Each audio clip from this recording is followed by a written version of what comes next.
There are roughly 1,050 McDonald's restaurants operating across Australia right now. On any given day, millions of Australians walk through those doors, pull into the drive-thru, or open the app and place an order. For many families, it is not an occasional treat. It is Tuesday lunch, Thursday breakfast, Saturday dinner when everyone is tired and no one wants to cook. McDonald's has been part of Australian life since it opened its first restaurant in Yagoona, New South Wales in 1971. Over 50 years of presence in this market has made it something closer to infrastructure than a fast food chain. And that familiarity is exactly what makes it worth looking at carefully. Because McDonald's publishes a great deal of information about its food, nutrition panels, ingredient lists, sourcing claims, environmental commitments, supplier standards. The company is not hiding the basic facts. What this investigation examined is the gap between what that information communicates to the average Australian ordering at the counter and what a more thorough reading of the same material actually reveals. 6 specific areas. 6 things that Macca's does not go out of its way to explain. And once you understand them, the experience of ordering at McDonald's in Australia is a different one. The first area is the ingredient gap between Australia and the UK. Pick up a serve of McDonald's fries in the United Kingdom, and the ingredient list reads potatoes, non-hydrogenated rapeseed oil, dextrose, salt. 4 ingredients. Pick up a serve of McDonald's fries in Australia, and the list is longer.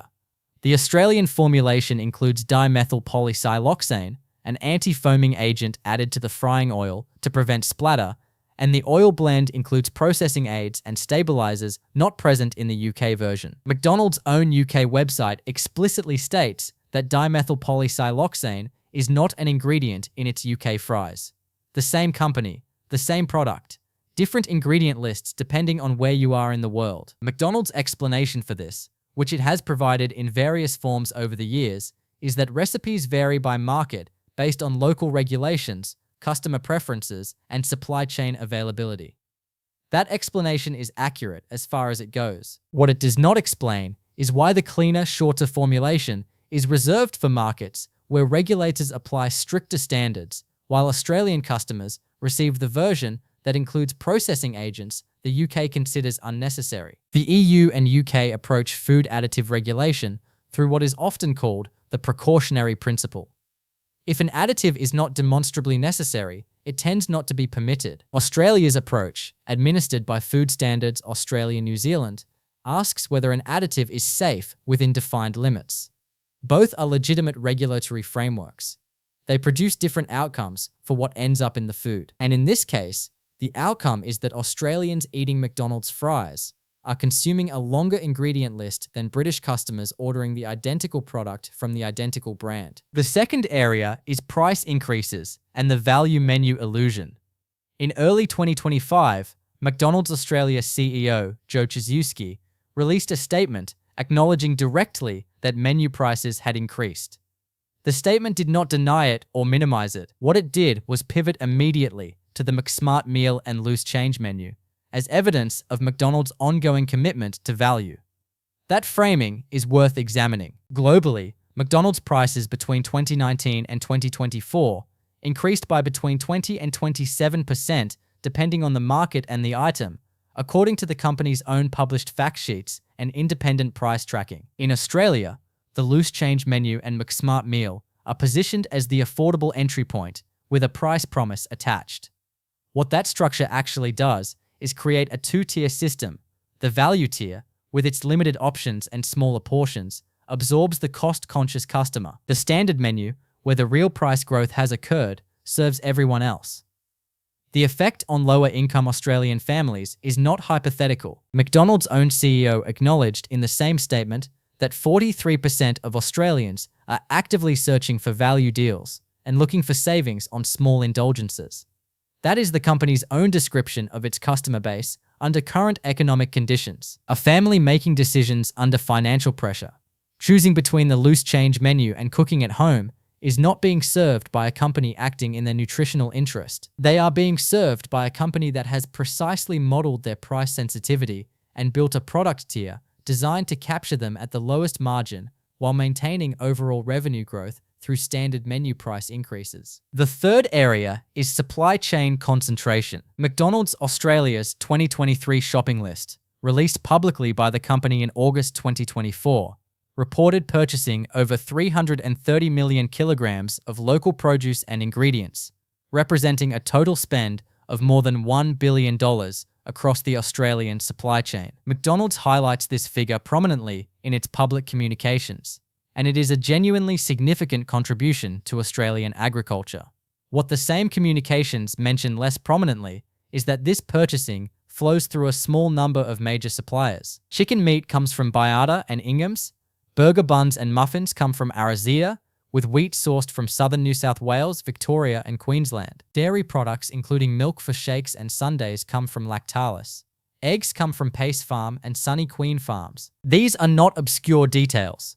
They are on McDonald's own supplier page. But what they describe is a supply chain in which a contamination event, a production disruption, or a food safety incident at any one of these suppliers propagates immediately across every McDonald's restaurant in the country. The same McDonald's Global Purpose and Impact Report that celebrates Australian sourcing also identifies Australia as a high-priority origin for beef under its deforestation-free procurement policy, meaning Australian beef supply chains are subject to ongoing geo-monitoring for environmental compliance. That monitoring is real and meaningful. It also confirms that a significant proportion of Australian beef purchased by McDonald's is not destined for Australian restaurants at all. The same report shows that of the 80 million kilograms of Australian beef purchased in 2023, 44 million kilograms went to McDonald's restaurants around the world. Australian farmers supply a global McDonald's system. What Australian customers are told is that their Big Mac features 100% Aussie beef. Both things are simultaneously true. The fourth area is sodium. McDonald's Australia publishes full nutritional information for every menu item, and the numbers are available on its website and app. A standard Big Mac contains 1,040 milligrams of sodium. A medium serve of fries contains 350 milligrams. A standard soft drink adds negligible sodium. That combination, which represents a routine lunch order for millions of Australians, delivers approximately 1,400 milligrams of sodium in a single sitting. The Australian Dietary Guidelines recommend no more than 2,000 milligrams of sodium per day for adults. A standard Macca's lunch delivers 70% of that daily guideline before dinner. The breakfast menu is comparable. An egg and bacon McMuffin contains around 820 milligrams of sodium. Add a hash brown and a coffee, and the breakfast sodium load is substantial. McDonald's has stated in its own communications that it has been working to reduce sodium, sugar, and artificial colors and flavors in menu favorites, specifically citing Happy Meals. The Happy Meal reformulation is real and documented. The broader menu sodium levels are also real and documented, and they reflect a baseline that has not changed significantly on the standard menu items most Australians order most often. Regulatory pressure in Australia for fast food sodium reduction has been considerably less sustained than in the UK, where a combination of sustained public health campaigns, government sodium reduction targets applied across the food industry, and direct engagement with fast food chains drove meaningful reformulation across the category over more than a decade. In the absence of that pressure, the incentive for change is limited. The fifth area is the boundaries of the 100% Aussie claim. McDonald's Australia states that over 90% of its produce, products, and ingredients are sourced from Australian farmers and suppliers. It describes its Angus beef as 100% Aussie grown. These claims are accurate within the terms in which they are made. They are also carefully constructed. The company's own sourcing page includes a qualifier that its first preference is always to source local, but that subject to availability or seasonality, produce may be imported from countries including New Zealand and the United States. That qualifier is in the fine print of the sourcing page, not in the marketing. The 100% Aussie beef claim applies to beef used in Australian restaurants. It does not communicate that Australian beef purchased by McDonald's is simultaneously being exported to McDonald's restaurants in other countries, that the supply chain serving Australian restaurants is globally integrated, or that sourcing decisions are made by a corporation whose global procurement policy explicitly monitors Australia as a high-priority origin for environmental compliance purposes. None of this makes the sourcing claim false. It does make it incomplete in ways that matter to consumers, who believe they are supporting a straightforwardly local food system when they order at Macca's. The sixth area is the way McDonald's measures its own performance on children's marketing. The company's 2024 Global Purpose and Impact Report states that 100% of Happy Meal bundle offerings shown in advertisements on third-party media met its global nutrition criteria. That is the headline figure. The criteria themselves are set by McDonald's. The threshold for a balanced Happy Meal under McDonald's own global standard is a meal with no more than 600 calories, with less than 10% of calories from saturated fat, no more than 650 milligrams of sodium, and less than 10% of calories from added sugar. Applying those criteria, 64% of Happy Meal bundle offerings met the standard in 2024. 36% did not.